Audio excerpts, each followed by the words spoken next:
நேயர்களுக்கு அன்பான வணக்கங்கள்.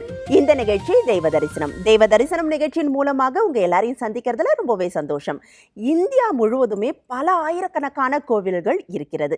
ஒவ்வொரு கோயிலுக்குமே ஒரு அற்புதமான தல வரலாறு, புராண கதைகள் அப்படிங்கிறது நிறைந்துதான் இருக்கு. நம்ம ஊரை பொறுத்த வரைக்கும் சூரியனார் கோவில் அப்படின்னு சொன்னா எல்லாருக்குமே தெரியும். கும்பகோணம் தானங்க, நாங்க போய் அப்பப்ப பார்த்துட்டு வருவோம், சூரியனாரை தரிசனம் பண்ணிட்டு வருவோம், ரொம்ப அற்புதங்கள் நிகழும் அப்படின்னு சொல்லக்கூடியவங்க நிறைய பேர் இருக்கிறாங்க. ஆனா கொனார்க்ல இருக்கக்கூடிய சூரியனார் கோயில் பத்தி உங்களுக்கு தெரியுமா?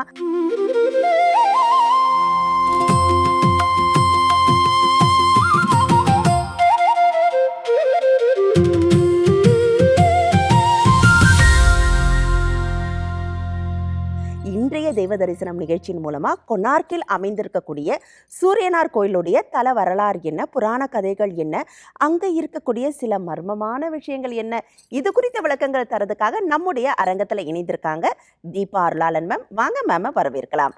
வணக்கம் மேம். வணக்கம் மேம். இந்த நிகழ்ச்சியின் மூலமாக, தெய்வ தரிசனம் மூலமாக தெய்வங்களை பத்தி பேசுறதுல ரொம்பவே சந்தோஷமா இருக்கு மேம்.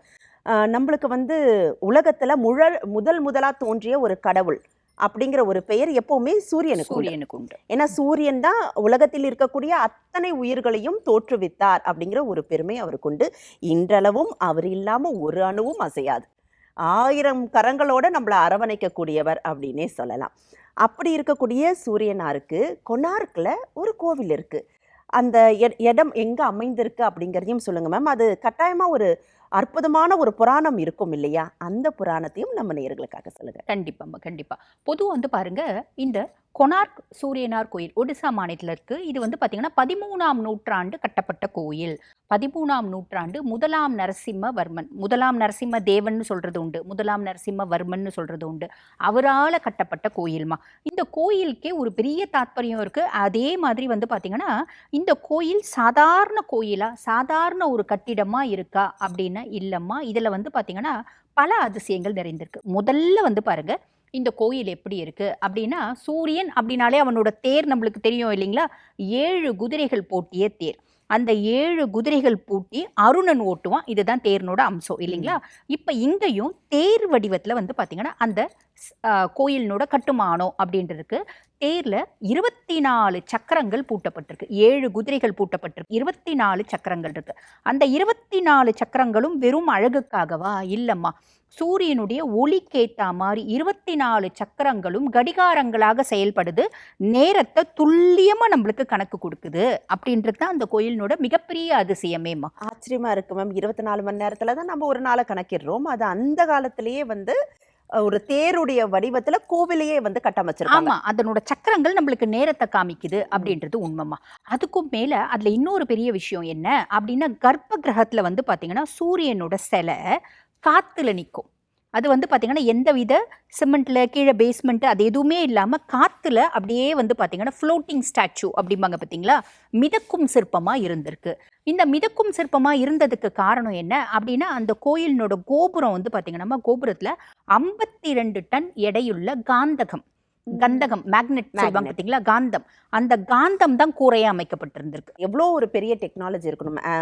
மேக்னெட் யூஸ் பண்றோம் ஒரு இடத்துலனா அது ஈர்த்து கொண்டு அதற்கிட்ட சேர்க்கும். இதை தான் நம்ம பார்க்குறோம். அது நடுவில் மிதக்கிற மாதிரி பண்ணுறதுக்கு தான் அதில் கலசம் ஒன்று வைக்கிற ஒரு டெக்னாலஜி அவங்க வச்சுருந்தாங்க. இது என்னம்மா, இது எப்படி அப்படின்னாம்மா, இப்போத்திய இருக்க ஆர்கிடெக்ட்ஸ்லாம் கூட அது எப்படி பண்ணியிருப்பாங்க ஒரு குழப்பம் உங்களுக்குள்ள இதுவாயிட்டே இருக்கு, குழப்பம் வந்துட்டே இருக்குன்னா.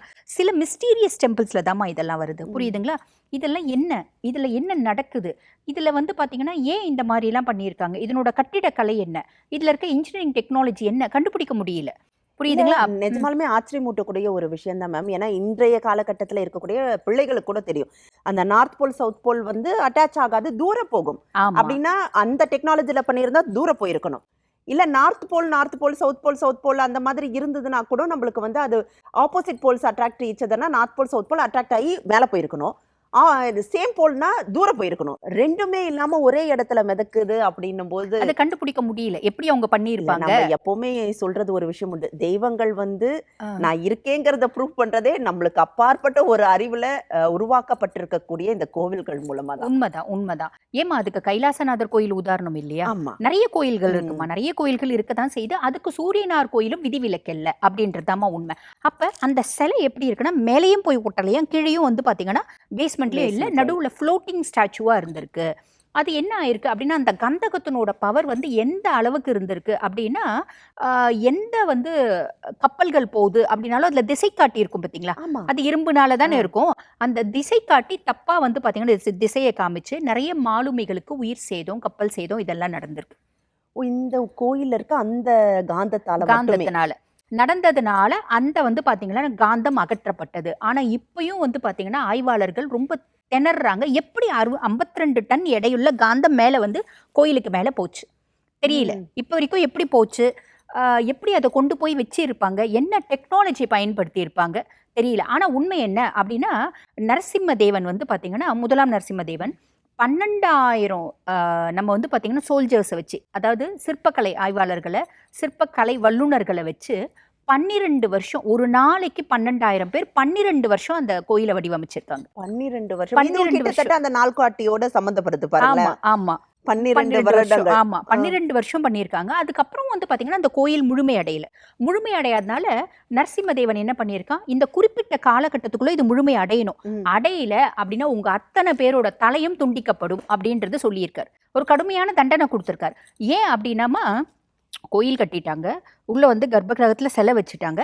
மேல கலசம்னு ஒண்ணு வேணும் இல்லம்மா? ஆமா. கோயிலுக்கு கலசம் வேணும் இல்லைங்களா? அந்த கலசத்த அந்த வந்து பார்த்தீங்கன்னா, கந்தம் மேல வந்து பார்த்தீங்கன்னா, காந்தம் மேல, கந்தகம் மேல வைக்க முடியல. எப்படி ம். ஃபிக்ஸ் பண்றதுன்னு தெரியல. தெரியாம திணர்றாங்க. நாள் வந்து ஆயிட்டே இருக்கு. வருஷங்கள் ஓடிட்டே இருக்கு. அப்ப ஒரு முறை அந்த வந்து தலைமை சிற்பி பிசு மகாராணா அப்படின்றது ம். அவரோட முழு பேர். அவரோட பையன் வந்து குழந்தை வந்து என்ன பண்ணுது, சாப்பாடு குடுக்க வருது. சாப்பாடு குடுக்க வரும்போது இது வந்து பார்த்தீங்கன்னா, பெரிய வரலாற்று சுவடுகள் இல்ல. ஆனா, ஒடிசா மாநிலத்தினுடைய கிராமிய பாடல்கள்ல அந்த பிசு மகாராணானோட பையன் தர்மபதம். ம். தர்மபதா ம். அப்படின்றாங்க அவன. தர்மபதம் அப்படின்னு இங்கிலீஷ்ல சொல்றாங்க. தமிழ்ல சொல்றாங்க ம். தர்மபதன் அப்படின்னு. அந்த தர்மபதாவ பத்தி பார்த்தீங்கன்னா, அவன் தான் கதாநாயகனா பாவிக்கிறாங்க. ஓ! இந்த விஷயத்துக்கு ஒரு தெளிவு குடுத்தது அந்த சிறு குழந்தை தான். சிறு குழந்தை தான். எப்படி அப்படின்னா, அந்த குழந்தை வந்து அவங்க அப்பாவ பார்க்க வருது. பார்க்க வரும்போது சாப்பாடு கொண்டு வருது. சாப்பாடு கொண்டு வரும்போது அத்துணை சிற்பிகளும் ரொம்ப கவலையில இருக்காங்க. ஐய்யயோ! இந்த மன்னன் தண்டனை குடுக்கணும், தலைய வெட்டிடுவேன்னு சொன்னாலே, ம். அந்த நாள் நெருங்கிடுச்சு. அந்த நாள் அது நெருக்கத்துல இருக்கு. சில நாட்கள் தான் இருக்கு. என்ன பண்றதுன்னு யாருக்கும் சாப்பாடு இறங்கல, தூக்கம் வரல, தண்ணி இறங்கல. எல்லாரும் கஷ்டத்துல புலம்பும்போது இந்த குழந்தை வருது. இந்த குழந்தைக்கு வந்து பார்த்தீங்கன்னா, அந்த கட்டிடக்கலையில நல்ல ஞானம் இருந்துச்சாம், நல்ல தெளிவு இருந்துச்சாம். அப்ப எதுக்கு குழம்புறீங்க? அப்படின்றத அத புரிஞ்சுக்கிச்சு. அதுக்கும் மேல அவங்க அப்பாவ கேக்குது. இந்த மாரி கண்ணு, இது எப்படி பண்றதுன்னு தெரியல அப்படின்னோனே, அந்த குழந்தை தலையிட்டு அந்த கலசத்த நிறுத்தியிருக்கு அந்த கோயிலுக்கு. அப்ப வந்து தெய்வமே அந்த குழந்தைய அனுப்பியிருக்கு அப்படின்னு சொல்லலாம். ஆமா, ஆமா. இல்லையா? தெய்வமே அந்த குழந்தைய அனுப்பியிருக்கு. அதுதான் உண்மை. ஆனா, ம். அதுல ஒரு பெரிய சோகம் இருக்கு. என்ன அப்படின்னா, அந்த குழந்தைய அந்த கலசத்த நிறுத்திட்ட பின்னாடி, அத்துணை சிற்பிகளுக்கும் ஒரு பெரிய மன வருத்தமா. நிறுத்தல்னால நாங்க செத்துருப்போம்.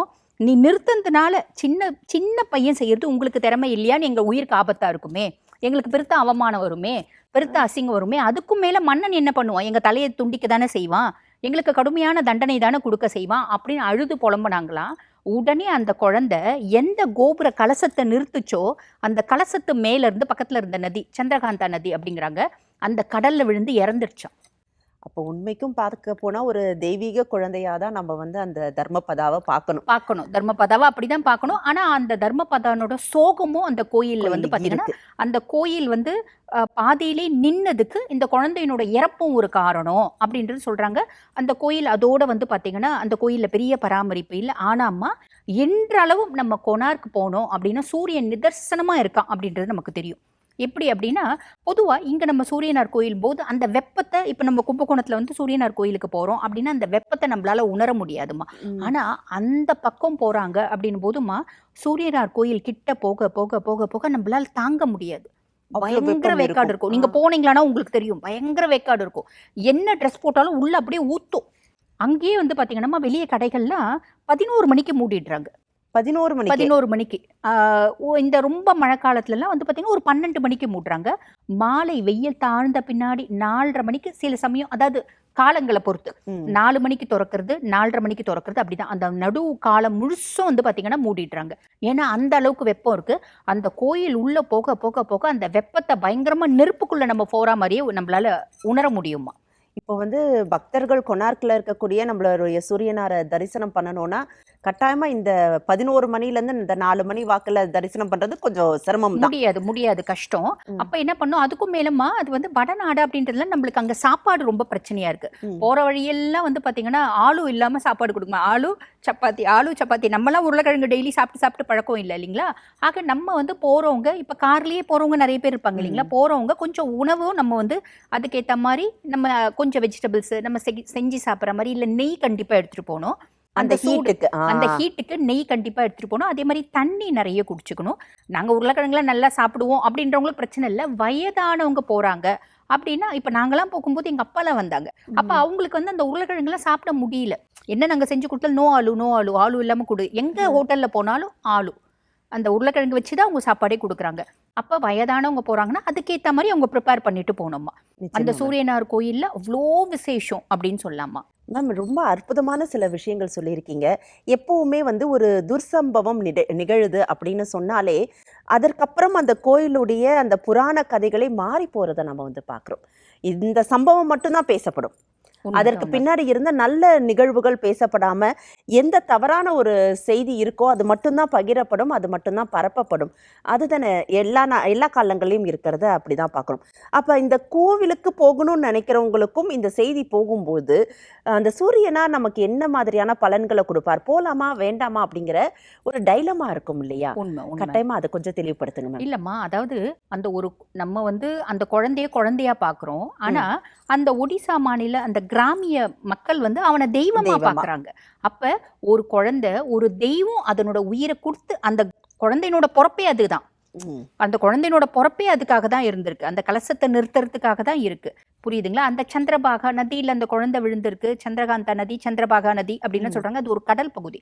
அதுல அந்த குழந்தை விழுந்து அவ்வளோ பேரை காப்பாத்தி இருக்கு அந்த குழந்தை இல்லைங்களா? அப்ப அந்த கோயிலுக்கு போகும்போது நமக்கு தியாக உணர்வு அதிகரிக்கும் அப்படின்ற ஒரு விஷயம் இருக்குமா. அதுக்கும் மேல சூரியனை வழிபாடு பண்றது அப்படின்றது ரொம்ப எளிமையா சொல்லணும். எப்படின்னா, அரசியல்ல இருக்காங்க, இவங்கெல்லாம் சூரியனை தான் வழிபாடு பண்ணணும். எனக்கு அரசியல்ல வந்து பாத்தீங்கன்னா நல்ல போஸ்ட் கிடைக்கணும், சூரியனாரை வழிபாடு பண்ணணும். சுய ஜாதகத்துல சூரியன் பெருசா நல்லா இல்லைங்க. சூரியன் 8ல இருக்கான், சூரியன் கெட்டு போயிருக்கான், சூரியன் மறைஞ்சிருக்கான், சனியோட இணைஞ்சிருக்கான், சனியனோட பார்வை இருக்கு, ராகுனோட பார்வை இருக்கு, கேத்துனோட பார்வை இருக்கு, சூரியனோட ராகு இருக்காங்க, கேத்து இருக்காங்க, எல்லாருக்கும் சூரியனை வழிபாடு பண்ணணுமா? சூரியனை வழிபாடு பண்ணணும் அப்படின் போது இந்த மாதிரி கோயில்களுக்கு போகிறோம் அப்படின்னும் போது அங்க உணர முடியுமா நம்மளால? நிதர்சனமா சூரியனோட அந்த உஷ்ணத்தை உணர வெப்பத்தை. முடியும், ஆமா. வெப்பத்தை உணர முடியும். இந்த மாதிரி ஒரு சில கோயில்கள்ல வந்து பாத்தீங்கன்னா நம்ம போறோம் அப்படின்னு வச்சுக்கோங்களேன், ஆண்டவன் இருக்காயா அப்படின்னு நமக்கு தெரியும். இப்ப நிறைய பேர் யோசிப்பாங்க, நம்ம ஊர்லலாம் கோயில்ல ஆண்டவர் இருக்கான்னு இந்த அம்மாக்கு தெரியல, அங்கதான் தெரியுறாங்க அப்படின்னு யோசிப்பாங்க. உண்மைமா, எல்லா கோயிலையும் ஆண்டவன் இருக்கா. ஆமா. நம்ம ஒவ்வொரு கோயிலா மக்களுக்கு சொல்லதான் போறோம். அப்ப முதல்ல இந்த மாதிரி அதிசயங்களும் அத வியக்கத்தக்க நிறைய விஷயங்கள் நிறைஞ்ச கோயில்களை சொல்லும்போது மக்களுக்கு அந்த சைடு போவாங்க. இப்போ ஒன்றும் இல்லம்மா, வடநாட்டுக்கு போறாங்க, ஒடிசாக்கு போறாங்க, அந்த கோயிலை பார்க்காமே வந்திருப்பாங்க. ஆமா. புரியுதுங்களா? அந்த மாதிரி போறவங்க கண்டிப்பா அந்த கோயிலை போய் பாருங்க, நிறைய நல்லது கண்டிப்பா நடக்கும் அப்படின்றது உண்மைமா. நிச்சயமா மேம். அந்த சந்திரகாந்தா நதியை பத்தி சொன்னீங்க. இன்றளவும் அந்த நதி இருக்கிறதா? அந்த கடல். நதியில நீராடுறது இன்னும் கொஞ்சம் புண்ணியத்தை கொடுக்கப்படுமா? கடலோட ஒரு பகுதி மாதிரி. கடல். கடலோட பகுதி. மக்கள் வந்து பாத்தீங்கன்னா அந்த கடற்கரை ஓரத்துல உட்கார்றாங்க. அது வந்து பாத்தீங்கன்னா அங்க நம்ம மத்த பீச்ல எல்லாம் வந்து என்ஜாய் பண்றோம் பாத்தீங்களா, அந்த மாதிரி அங்கேயும் வந்து பாத்தீங்கன்னா என்ஜாய் பண்றாங்க. அந்த கடற்கரையில உட்கார்றது, நேரத்தை ஸ்பெண்ட் பண்றது. என்ன அந்த வெயில் அதெல்லாம் பண்ண முடியல. ஆ, வெயில்ல அதுதான். முடியல. அந்த வெளிச்சம் இருக்கிற நேரம் முழுசும் வந்து பாத்தீங்கன்னா அங்க எல்லா கடையும் அடைச்சிடுறாங்க. அந்த வெயில் தாங்க முடியல. நம்ம வந்து மாலை நேரத்துல போனாலே அந்த உஷ்ணத்தை உணர முடியுதுமா. எப்படி அண்ணாமலையார் சன்னதிக்குள்ள போனா ஒரு நெருப்பு பிழம்பு எரியிற மாதிரி நம்மளால உஷ்ணத்தை உணர முடியுதோ, அந்த மாதிரி 100 மடங்கு அங்க உணர முடியுது வெளியிலேயே.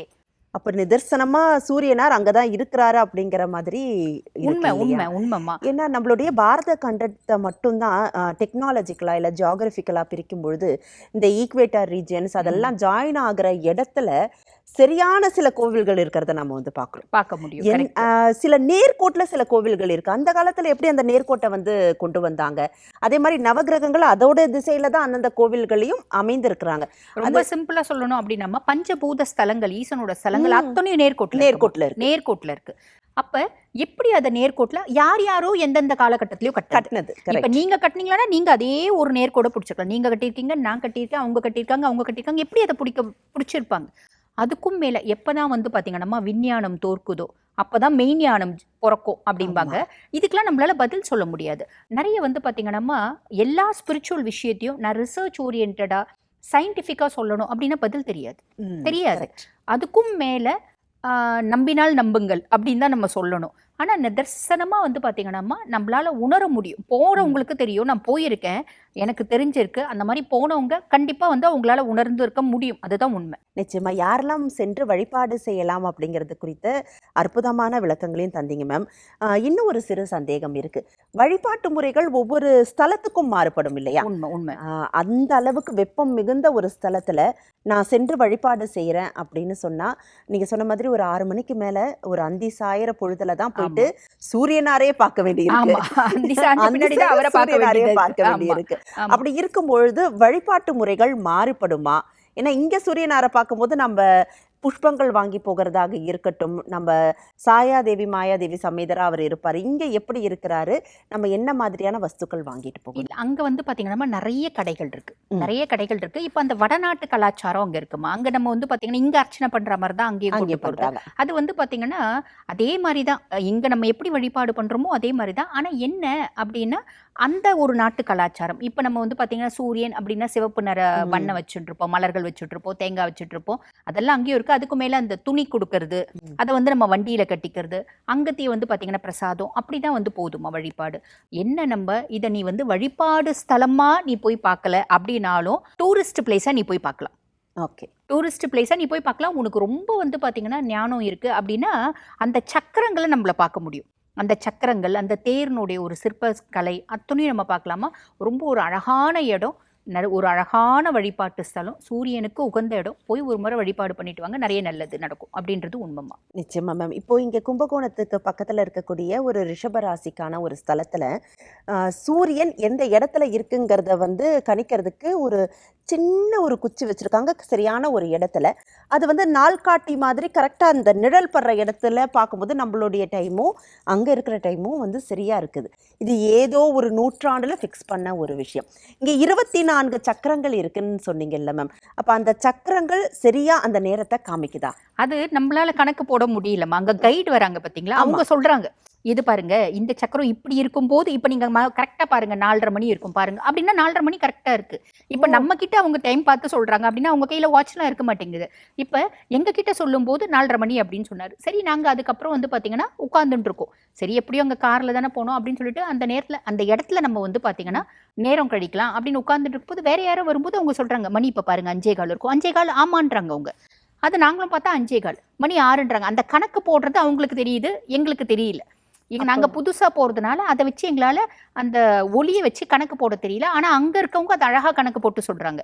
இது இப்ப இந்த நேரம், இது இந்த நேரம் அப்படின்னு சொல்றாங்க. ஆனா பழைய ராஜாக்கள் காலத்துல அந்த நாழிகையா கணக்கு வச்சிருந்திருக்காங்க. ஆமா. நாழிகையா கணக்கு வச்சிருந்திருக்காங்க. ஆனா இப்ப இதை வந்து பாத்தீங்கன்னா அழகா அவங்க வந்து அந்த கைடெல்லாம் ரொம்ப அழகா சொல்றாங்கம்மா.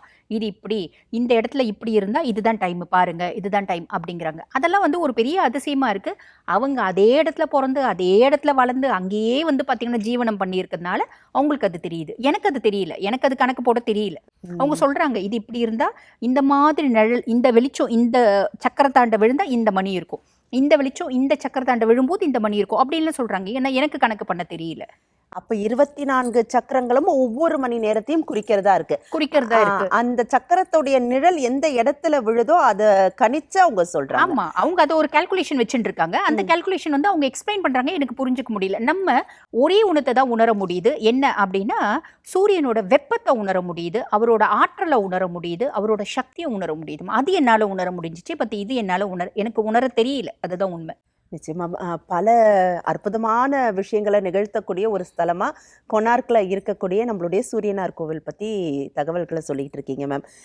எல்லா ஸ்தலங்கள்லையுமே வந்து ஒரு தெய்வம் இருக்குன்னா கூட சமேதராய் பெண் தெய்வமும் இருப்பாங்க. இங்கேயும் இருக்காங்களா? இல்ல, இங்க வந்து பாத்தீங்கன்னா சூரியனுக்கு அதுவும் வந்து பாத்தீங்கன்னா அது பாதியிலே நிறுத்தப்பட்டுட்டு இருக்கு. நிறுத்தப்பட்ட கோயில் அப்படின்னும் போது இப்ப நிறைய பேர் வந்து பாத்தீங்கன்னா தஞ்சை பிரகதீஸ்வரர் கோயில ஒண்ணு சொல்லுவாங்க, இது சபிக்கப்பட்ட கோயில் அப்படிம்பாங்க. அது சபிக்கப்பட்ட கோயில் கிடையாது. என்ன, நான் வந்து பாத்தீங்கன்னா என்னோட அதிகாரத்தினால நான் உள்ள போனோம்னு நினைச்சா என்னால சுவாமியை பார்க்க முடியாது. நான் ஒரு பெரிய அரசியல்வாதி, பெரிய அதிகாரத்துல இருக்கேன். என்னோட அதிகாரத்தை நான் துஷ்பிரயோகம் பண்ணி நான் சுவாமியை போய் பார்க்கணுன்னா பார்க்க முடியாது. ராஜராஜ சோழனே வந்து பார்த்தீங்கன்னா அந்த நேர் வந்து வழி மூலியமா அவர் போனது இல்லையா. மெயின் என்ட்ரன்ஸ் மூலியமா போக மாட்டாரா? இப்ப நம்மலாம் போய் தரிசனம் பண்ணுவோம் ஆமா, பாத்தீங்களா, ஆமா. கியூல நின்னு அப்படி போக மாட்டாரா? ராஜனுக்குன்னு சைட்ல ஒரு வழி இருக்கும். நீங்க போனீங்கன்னா பார்த்திருந்திருப்பீங்க இல்லையா? அந்த வழியா தான் அவர் பாப்பாராம். காரணம் என்ன அப்படின்னா, அங்க சூக்ஷ்ம ரூபத்துல சக்கரம் வச்சிருக்காங்களாம். அந்த சூக்ஷ்ம ரூப சக்கரம் என்னன்னா, எந்த மன்னன் இந்த மன்னனை வீழ்த்தணும்னு வந்தாலும் அந்த வழியா வந்து அவன் விழுந்து போவான் அப்படின்றது. அதனால தான் வந்து பாத்தீங்கன்னா பொலிட்டீஷியன்ஸ், பெரிய பெரிய அரசியல்வாதிகள், நல்ல ஒரு கவர்மெண்ட் போஸ்ட்ல இருக்கவங்களாம் அந்த கோயில போக மாட்டாங்க. தாராளமா போலாம். எப்படி அப்படின்னா, நான் என்ற அகந்தையை அகந்தை. ஒழிச்சு நீ போகணும். அந்த மாதிரி இந்த கோயிலையும் வந்து பாத்தீங்கன்னா பெருசா வந்து வழிபாடு பெருசா இதெல்லாம் இல்லை. என்னன்னா பாதியிலே நிறுத்தப்பட்ட கோயில் அப்படின்றதால அங்க போயிட்டு நம்ம ஆத்மார்த்தமா சூரியனை வழிபாடு பண்ணிக்கலாம். அங்க சில வந்து பாத்தீங்கன்னா பூஜை பொருட்கள்லாம் கொடுக்குறாங்க, அதெல்லாம் வாங்கி பண்ணலாமே தவிர, அதே மாதிரி நிறைய இந்த டூரிஸ்ட்டுங்களுக்கு குழந்தைங்களுக்கு அது இதுன்னு ஏதோ விற்கிறாங்க, அந்த மாதிரி பொம்மை அதெல்லாம் வாங்கிட்டு வரலாமே தவிர, நீ உணர முடியுமே தவிர நிதர்சனமா நீ நிறைய விஷயத்த பார்க்க முடியாது, நிறைய பரிகாரங்கள்லாம் செய்ய முடியாது. செய்ய அந்த மாதிரி முடியாது. தான் இருக்கு. ஆனா நம்ம அதிசயங்கள் நிறைந்த பாரத பூமியில வந்து தெய்வங்களை உணர்றதுக்கான ஸ்தலங்களும் இருக்கு. எந்த இடத்துக்கு போனாலும் நம்ம வந்து இந்த கோபுரத்துக்கு கீழே நிற்கும் பொழுது ஒரு மிகப்பெரிய பாசிட்டிவ் வைப்ரேஷன் ஏற்படுறதை எல்லாராலையும் உணர முடியும். குறிப்பா மணி அடிக்கும் பொழுது, அந்த காலத்தெல்லாம் மணி அடிக்கிறதுங்கிறது வழக்கமா இருந்தது, இப்ப ட்ரம்ஸ் ஆக்கிட்டாங்க. ஆனா அந்த மணி அடிக்கிற சத்தம் கேட்கும் பொழுது நம்ம கோபுரத்துக்கு கீழே நின்னோம்னா கட்டாயமா அந்த ஒரு பாசிட்டிவ் வைப்ரேஷன் இருக்கும். ஒரு செகண்ட் நம்ம தன்னிலை மறப்போம் அப்படிங்கிறது நிதர்சனமான ஒரு உண்மை. அந்த அளவுக்கு ஒரு பாசிட்டிவான ஒரு வைப்ரேஷனை நீங்க ஃபீல் பண்ணணும்னு நினைச்சீங்கன்னா, சூரியனுடைய வெப்பம் இப்படிதான் இருக்கும். சூரியனார் நம்ம எல்லாரையும் வந்து ஆட்கொள்ளக்கூடியவர். ஏன்னா என்னதான் வெப்பமா இருந்தாலும் சூரியன் இல்லாம ஒரு செயலும் நடக்க போறதில்லை. இல்லம்மா, அதை விட பெரிய அதிசயம் என்ன அப்படின்னா, சூரியனை எப்பயுமே சூரியன் வந்து நல்ல ஒளிக்கதிர்கள் நல்லா இருக்கும்போது தான் வழிபாடு பண்ணும். இங்க தான் மாலை மாறி நேரத்துல போய் இருக்கு. சூரியனை நம்ம வந்து பாத்தீங்கன்னா அந்த கோயில்ல போயிட்டு சூரியனை உணரக்கூடிய ஒரு விஷயத்தை நம்ம பாக்குறோம். இது வந்து மத்தியான நேரம் நம்ம போக கூடாது அப்படின்லாம் இல்ல, இல்ல முடியல நம்மளால. அந்த 4 மணிக்கு மேலேயே முடியல. அந்த அளவுக்கு வெயில், அந்த அளவுக்கு நம்ம ஏதோ ஒரு பாலைவனத்துல இருக்கிற மாதிரி உணர முடியுதும்மா. அந்த மாதிரி இருக்கக்கூடிய அந்த ஒரு மாதிரி கோவில். இத்தனைக்கும் நாங்க போனது வெய்ய காலம் இல்லம்மா, வெய்ய காலம் இல்லை. இதெல்லாம் கேள்விப்பட்டு நாங்க மழை காலத்துல தான் போறோம். அங்கேயும் வந்து என்ன சொல்றாங்க, இன்னைக்கெல்லாம் வெயில் ரொம்ப கம்மிங்க அப்படிங்கிறாங்க. அந்த மாதிரி இருக்கு. அதை வந்து நம்மளால உணர முடியுதுமா. அப்ப மக்கள் போறாங்க அப்படின்னா அதை உணர முடியும். அந்த அதிர்வலைகளை அவங்க உணர முடியும். அதுதான் உண்மை. ஒரு நல்ல ஒரு டிவோஷனல் ஃபீல் வேணும் அதுதான். நினைக்கிறவங்க கட்டாயமா வந்து கொனார்க்கில் அமைந்திருக்கக்கூடிய சூரியனார் கோயிலுக்கு சென்று அதை உணருங்க அப்படின்னு தான் நான் சொல்லுவேன். ஏன்னா சில கோவில்களுக்கு போகும்போது மட்டும்தான் அந்த வைப்ரேஷன் நமக்கு கிடைக்கும்.